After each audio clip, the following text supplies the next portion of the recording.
Hello, my name is Ryan Duquette, and I'm a shoreland permitting specialist with the New Hampshire Department of Environmental Services.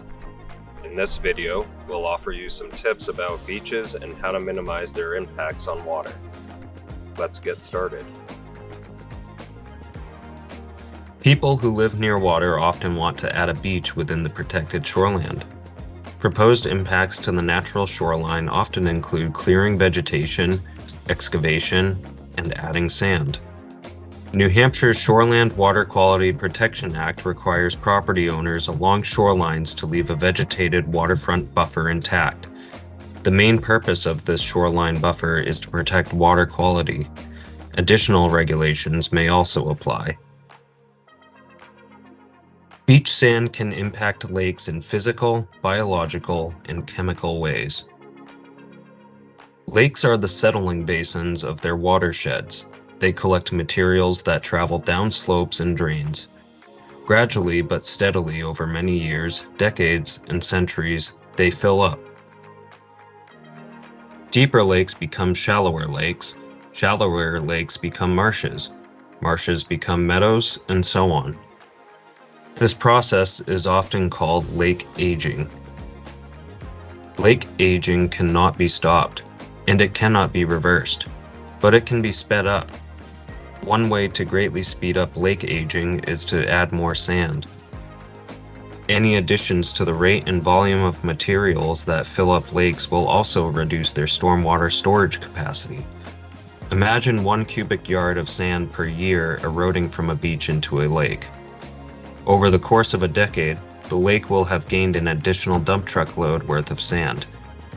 These effects are cumulative, with contributions from all the land and people around a lake. This is one of the reasons why beach sand replenishment is regulated.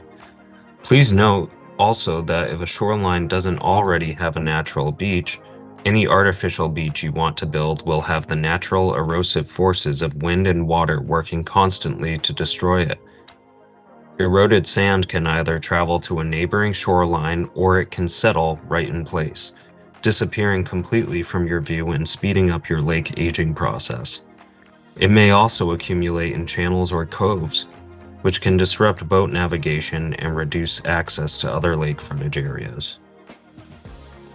As sand builds up and lakes get shallower, they have less ability to dilute and process incoming contaminants. Phosphorus, for example, attaches easily to sand particles and helps accelerate growth of aquatic vegetation and algae. This process can also reduce water oxygen levels, suffocating aquatic animals such as fish.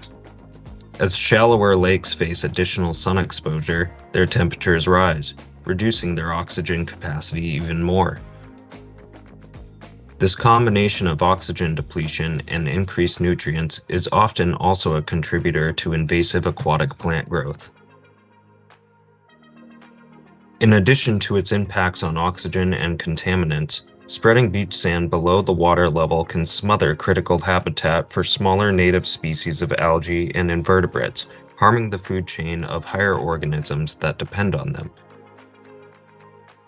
Many fish species also rely on stony bed habitats for nesting and spawning, and they lose them when sand builds up into a lake. Last, the increase in turbidity, or reduced water clarity, caused by adding sand-rich and finer sediments can hurt fish by clogging their gills and impairing their vision. The mineral composition of sand is not consistent. Clean, washed beach sand is mainly made of quartz, which is relatively inert. However, it may also contain other materials. Examples include iron. The bacteria that oxidize iron can then lead to aesthetic problems such as rust-colored slime deposits and oil-like film layers. Sand may also contain other contaminants, which may enter the water and harm water quality.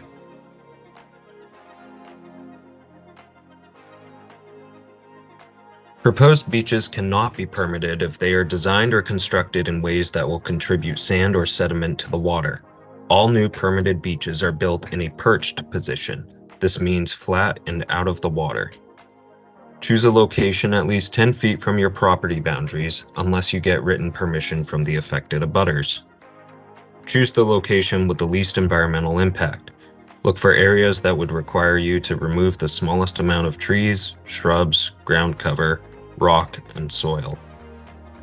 If you do have to remove trees, after you finish, each of your impacted waterfront buffer grid segments still have to meet a minimum required point score. Please refer to our Vegetation Management for Water Quality fact sheet for guidance on how to calculate a grid segment point score. Look for an area where the slope of the land is naturally flat. Rules associated with the Shoreland Water Quality Protection Act prohibit building beaches in or on slopes steeper than 25%. To calculate your slope, divide your total increase in the height of the land within the project area by the total horizontal distance of your project. If your proposed project includes steps leading to the water, include them in your calculation of the slope. Choose an area where the lake is the least mucky and has little aquatic vegetation. These areas offer better conditions for swimming, and they are least likely to disturb lake habitat and water quality. If a hardened shoreline already exists, for example due to naturally occurring stone, installed riprap, or built retaining walls, any new beach must be landward and above the hardened shoreline. The hardened shoreline must also remain intact, except for material that must be removed to install steps to access the water if necessary. If a hardened shoreline does not exist, water access surfaces must be at least 12 inches landward of the normal high water line, or the ordinary high water mark as applicable. Please note that dredging lake bottoms and placing sand in the water for private beach construction are prohibited and would harm the lake. For additional restrictions impacting the size and location of beaches, please refer to our Shoreland Accessory Structures fact sheet.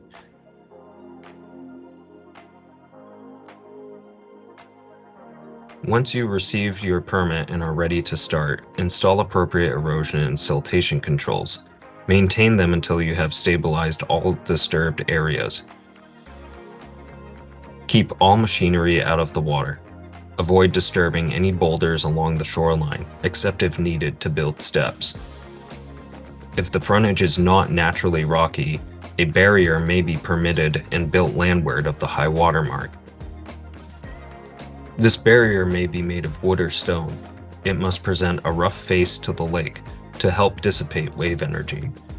These barriers can also help raise the front edge of the beach, enabling it to be level and separated from the water. If you need to excavate into a bank, your project must incorporate an appropriate method to stabilize the landward side of your cut. People often use a stone retaining wall for this type of stabilization. To prevent erosion of sand into lakes during storm events, beach projects must incorporate methods to divert surface runoff around them. Popular methods include shallow grass or stone-lined swales around the landward side of the beach. In areas where a high volume of runoff may occur, we recommend you consider a combination of both a swale and a planted berm. Incorporating sound stormwater diversion into your initial design can help save your lake and save you money. It greatly reduces the risk of having to rebuild a beach or replenish beach sand in the future. Generally, you can place a maximum of 10 cubic yards of sand on a new perched beach.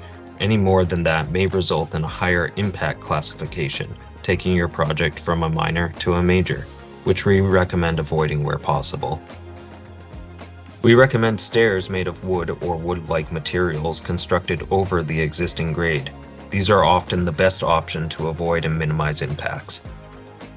Stairs constructed to and from water access structures can have a maximum total width of 6 feet. If you do incorporate these types of stairs, you must remove them from the lake bed before ice in and wait to reinstall them until ice out.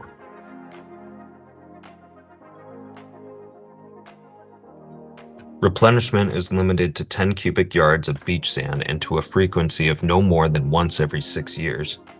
If these criteria are met, you can replenish beach sand using a wetlands permit by notification. Otherwise, in your permit application, please include your methods for diverting surface runoff around the beach area. This is required if requests for beach replenishment are too frequent, or if sand migration has resulted in frequent maintenance dredge requests. Thank you for watching. If you would like to build a perch beach, please visit the waterfront development section of our website. We hope this helps your proposed project, and we are happy to help make the wetlands permitting process a little bit smoother for you.